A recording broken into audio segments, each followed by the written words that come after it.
Welcome back, you guys. Today we're going to be working on an M&P 9mm shield, and this is the 2.0 version of their weapon. So obviously you guys have seen a lot of the 1.0s or just the standard ones, and then as the new 2.0s have come out, you don't really see a whole lot of work being done on these. There's definitely some changes overall that they've made from Gen 1 to Gen 2s, and therefore that means that there's a lot of companies that are just not touching them and or doing the work on them. That is not the case with me. I happen to work on both of them. Let me quickly take you through the process of exactly what we're doing so you have a better understanding of exactly what you're watching as it unfolds. So we run this in several different versions. If you go to the webpage, what you're going to find is that we sell a lot of these and we run it in different versions. So we do a single window on the top, or we also sell it with 6 serrations on the top. This one that we're doing here today is going to be a single window. Okay, so we're going to do a single window here with a chamfer. So it's going to have a nice kind of beveled down, won't be real, jagged or rough on your hand. And then on the side, what we do is we do a step down pattern that removes the existing text on the sides, okay? And then inside of that step down pattern, we end up doing a window, and then there's a bar, and then we do another window. So the reason why, we get to see a little bit of barrel. We also have some weight reduction, and of course, we remove the text from the slide, so aesthetically, it looks much better. So that's kind of the overview of what we do with most of the stuff, but that's not exactly what we're doing today. We're going to be doing all of that, and we're also going to be doing more. So what we're going to be doing is the knurling. So on our webpage, we also sell a knurling pattern that is the sides knurled. So basically from what would be here all the way up to here, we knurl that. It allows us to remove that caution label on the side here. It also allows us to remove the S&W logo that's over here. So that's a big request. I get a lot of those. So basically that's a knurled side pattern from here to here. And then on this one, we're actually taking it one step farther. We're actually going to be knurling the top. We're also going to be knurling the back top section. Now let me explain that a little bit better. So we're going to be knurling from here to where the barrel locks up. We won't be touching here because this is where the sight goes. And then we're going to be knurling from where the front of the barrel locks up to where the front of the sight is. We will not be knurling the front section here either.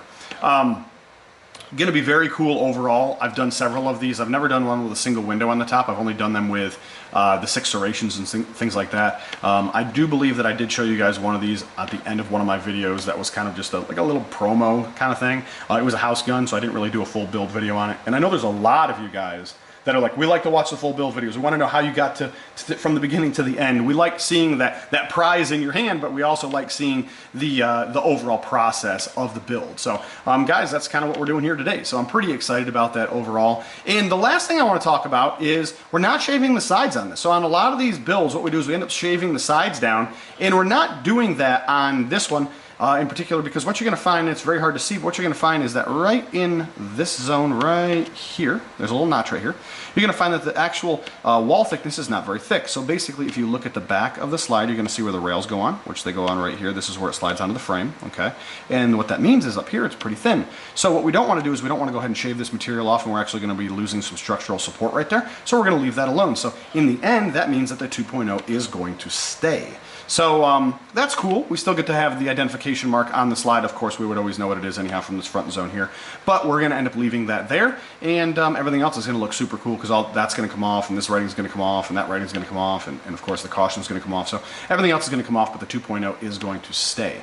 Now, last but not least, I get a lot of requests to put names on slides, whether you go by a handle or a nickname, or maybe you just label your guns. They have their own names. We're going to be doing that as well. So we're going to be doing a name from here to here in this zone here. We're going to go ahead and laser that in. It'll be significantly deep, but it won't be too deep because that's where the lockup wall is, where the barrel would be on the left-hand side right here. So we're going to go ahead and run that deep enough to where we'll be able to color fill that. But we don't want to have it deep enough to where we'll have any structural issues later on down the road. So that's where we're going to do that. And then, of course, last but not least, we're going to put some color on it. We are going to show it off. So, guys, let's get over to the Tormach 770. Let's go ahead and start this process, and let's just see exactly what we come up with in the end.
Guys, I am loving the way this came out. Now let's quickly go over the process of exactly what we did, and let's just take a look at it a little bit better now that it has some color on it. So one of the things that we talked about at the beginning of the video was not doing the knurling on this side of the dovetail. Now, one of the things you're going to find out about me is that I'll record the content, I'll go back, then we do the work, then of course we go back and we review. What that means is there's always an opportunity to make a change throughout the project to make it a better product overall. And that's exactly what we do. So something that we may do today might be something slightly that we do different tomorrow. And hey, you know, everything's recorded in chronological order. So I take it off the gun, I do the work, you know, we see how it is from the factory, then we go down the process of cutting, then we go down the line of doing the coloring. So it ends up being one of those things that's always an evolving process. I cannot go back and take back what I've said, but at the end of the day, I'm very pleased with the way that came out at the end. I'm very, very pleased. Obviously, going forward, that's what we're going to be offering. Now let's talk a little bit more about the slide itself. So we went ahead and did our step down here with our windows, went ahead and knurled the side here. Now this is combat gray. If you're just curious of what this is a combat gray Cerakote that we ended up using, which is actually H130. I'm taking a look at it right now as I'm doing this. And you guys know me, I do not go back and record the stuff. It just happens to be the way it comes out is the way it comes out. Now let's take a look at this side. Now the other thing is that we had a request to do a name on here. Let's see if we can get you under here. So as I've always told you guys in the past, I would encourage you guys to put a name on it, whether you have a nickname, a handle, and or you have you label your guns by a name, something that you want to pass down from generation to generation, something along those lines. We can make that happen. So that's exactly what we did. Went ahead and added a name to it, and of course we went and did the same thing over here, which was the step down and then the two windows. Very pleased overall with the way this came out. It looks really, really good.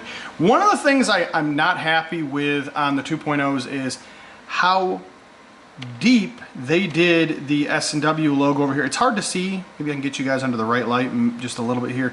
You're going to see that there's a little bit of fragmenting left over where I got deep enough to remove it, but the tips of some of the knurling ended up hitting, and it just wasn't 100% perfect. Now, I'm not sure if it just happens to be deeper, and it might be. If you take a look at the 2.0 here, you're going to see that it's extremely deep. Now, obviously on the 1.0 slides, that's not there, so I'm assuming that they're probably just you know, running them deeper than what they were normally. Obviously there have been additional changes to the Gen 1s to the Gen 2s, and that's probably one of them. But overall, it's hard to see. You can kind of see if you look at the right light, and once again, we are working underneath a light. So outside it's going to be even more difficult to see. Maybe we can get you guys in there a little bit. And you know, you guys know me, I'm just picky. I just happen to be picky overall. I'm not sure what I'm going to do in the future, whether I'm going to run a pattern over there, chop that out, run something different, run a design of some sort, or leave it, I don't know. But what you run into is if you continuously just go deeper and deeper and deeper over here, you'll end up causing a problem over here. So we can't just run the left side way, way deeper than the right side, or they just won't look proportional in the end of the day. So it just comes out being one of those things where we're still working through that. I still happen to love the design overall. It is very hard to see exactly what's going on there, but obviously there was an original logo that was on there. So guys, went ahead and took you outside, got you some pictures of it. Wanted to just show you. All right, guys, I don't believe you have actually seen this build. I know you guys have seen on my webpage that I have this design right here, which runs up over the top. It's on a black slide. There's also some laser work done in the back, and we also have a hive barrel. Now, that was a customer's one that we did quite a while back. This is M&P 9C. Now, this is a house gun, so this is one of mine that I own. We are not done with this build yet. I'm not 100% sure what we're doing with it still. If you had an opportunity to go out to the gun show, you probably had the opportunity to pick it up, look at it, see exactly what you thought about it and things like that. I definitely know that we're going to be doing something with the barrel, because we're not going to leave the barrel the way it is. So we got some barrel work to do. That's a definite. We also have some work to do on the back section here. I'm not 100% sure what we're going to do, but definitely this is not going to be left the way it is. And I also haven't decided if I want to knurl the sides or leave the sides alone. What comes out being with me is that I happen to have a lot of M&P guns, and I don't want them all to look exactly the same. However, this is the only one that I've actually done with the hive pattern. Okay, so I happen to work on a lot of the M&Ps, especially the 2.0s, but I only offer right now the M&P 9C as the hive pattern. I have 2 or 3 people that have actually reached out to me this week that were like, can we run the hive on a 2.0 compact? Can we run it on full size? And I think we're going to be going down that path. However, we're just not there quite yet. The walls are thinner. The slide is obviously significantly longer. There happens to be a lot of things that have to be worked out on those details in order for us to actually turn that pattern out. But I definitely wanted to show this to you guys because this is mine. You know, the other one was a really killer looking slide. Once again, it's the home page picture.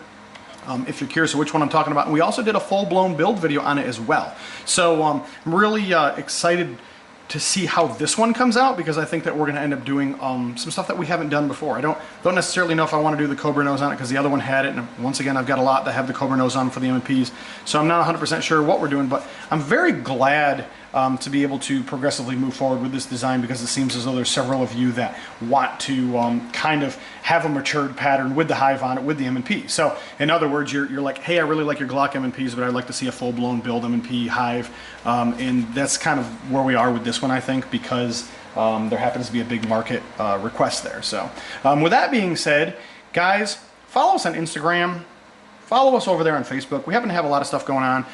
If it's something that we're kind of in the middle of working through, that's probably going to be the place that it's going to be posted. I know there's some crazy stuff that I turned out over the weekend. There were some builds that were some rebuilds. There were some blue guns that ended up getting turned out. There were some blue titanium builds. Go back and check that stuff out. There was an all lasered one that we did and some things like that. We're also working on another all lasered Glock 19 that's here. Hopefully that will be the video after this one. So we also have a a lot of big things coming down the pipe. A lot of big content going to be turned out, and this is stuff that you guys haven't seen before. So the laser builds are always the most interesting, because there's no limit on what we can do. So as far as functionality, somebody just comes up with something and I'm like, yeah, pretty sure we can do that. So well, that's kind of just how those laser builds go. But definitely follow us on the other ones. And if you're not subscribed to us on YouTube, subscribe. We have a lot of new content coming out all the time. Go back and watch some of our old videos. If you happen to like the content, then you will continuously like the channel. So go ahead and subscribe if you like the video.